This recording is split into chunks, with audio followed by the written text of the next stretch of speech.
प्रेरितों के कामों का वर्णन, चौथा अध्याय। जब वे लोगों से यह कह रहे थे,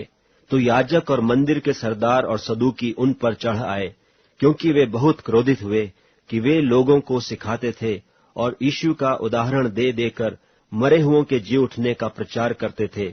और उन्होंने उन्हें पकड़कर दूसरे दिन तक हवालात में रखा, क्योंकि संध्या हो गई थी। परंतु वचन के सुनने वालों में से बहुतों ने विश्वास किया, और उनकी गिनती 5,000 पुरुषों के लगभग हो गई। दूसरे दिन ऐसा हुआ कि उनके सरदार और पुरनिये और शास्त्री और महायाजक हन्ना और कैफा और यूहन्ना और सिकंदर और जितने महायाजक के घराने के थे, सब यरूशलेम में इकट्ठे हुए और उन्हें बीच में खड़ा करके पूछने लगे कि तुमने यह काम किस सामर्थ्य से और किस नाम से किया है। तब पतरस ने पवित्र आत्मा से परिपूर्ण होकर उनसे कहा, हे लोगों के सरदारों और पुरनियों,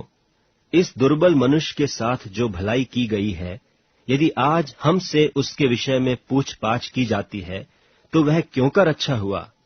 तो तुम सब और सारे इस्राएली लोग जान लें कि यीशु मसीह नासरी के नाम से, जिसे तुमने क्रूस पर चढ़ाया और परमेश्वर ने मरे हुओं में से जिलाया, यह मनुष्य तुम्हारे सामने भला चंगा खड़ा है। यह वही पत्थर है जिसे तुम राजमिस्त्रियों ने तुच्छ जाना, और वह कोने के सिरे का पत्थर हो गया, और किसी दूसरे के द्वारा उद्धार नहीं, क्योंकि स्वर्ग के नीचे मनुष्यों में और कोई दूसरा नाम नहीं दिया गया जिसके द्वारा हम उद्धार पा सकें। जब उन्होंने पतरस और यूहन्ना का हियाव देखा और यह जाना कि ये अनपढ़ और साधारण मनुष्य हैं, तो अचंभा किया। फिर उनको पहचाना कि ये यीशु के साथ रहे हैं, और उस मनुष्य को जो अच्छा हुआ था उनके साथ खड़े देखकर वे विरोध में कुछ न कह सके, परंतु उन्हें सभा के बाहर जाने की आज्ञा देकर वे आपस में विचार करने लगे कि हम इन मनुष्यों के साथ क्या करें, क्योंकि यरूशलेम के सब रहने वालों पर प्रगट है कि इनके द्वारा एक प्रसिद्ध चिन्ह दिखाया गया है, और हम उसका इनकार नहीं कर सकते। परंतु इसलिए कि यह बात लोगों में और अधिक फैल न जाए, हम उन्हें धमकाएं कि वे इस नाम से फिर किसी मनुष्य से बातें न करें। तब उन्हें बुलाया और चितौनी देकर यह कहा कि यीशु के नाम से कुछ भी न बोलना और न सिखलाना। परंतु पतरस और यूहन्ना ने उनको उत्तर दिया कि तुम ही न्याय करो कि क्या यह परमेश्वर के निकट भला है कि हम परमेश्वर की बात से बढ़कर तुम्हारी बात माने, क्योंकि यह तो हमसे हो नहीं सकता कि जो हमने देखा और सुना है वह न कहें। तब उन्होंने उनको और धमकाकर छोड़ दिया, क्योंकि लोगों के कारण उन्हें दंड देने का कोई दांव नहीं मिला, इसलिए कि जो घटना हुई थी उसके कारण सब लोग परमेश्वर की बड़ाई करते थे, क्योंकि वह मनुष्य जिस पर यह चंगा करने का चिन्ह दिखाया गया था 40 वर्ष से अधिक आयु का था।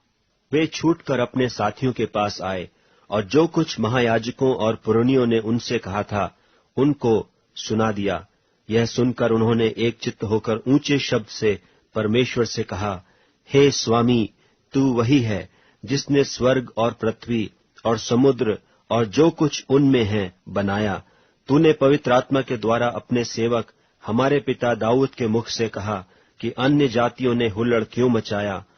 और देश के लोगों ने क्यों व्यर्थ बातें सोची।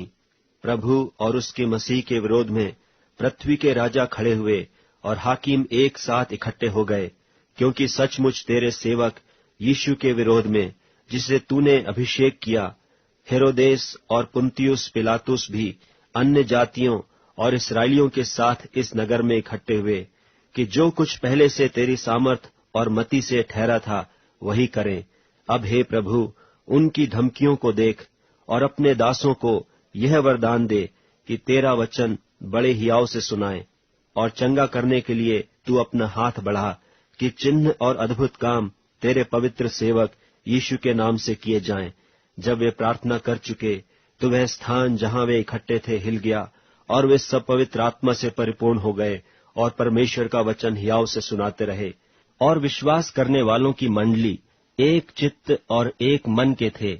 यहाँ तक कि कोई भी अपनी संपत्ति अपनी नहीं कहता था, परंतु सब कुछ साझे का था।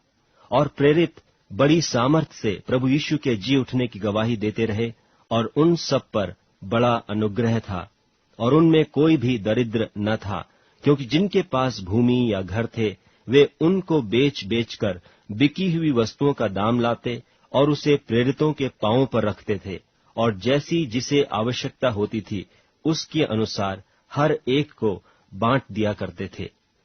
और यूसुफ नाम कुप्रुस का एक लेवी था, जिसका नाम प्रेरितों ने बरनबा अर्थात शांति का पुत्र रखा था। उसकी कुछ भूमि थी जिसे उसने बेचा और दाम के रुपये लाकर प्रेरितों के पांवों पर रख दिए।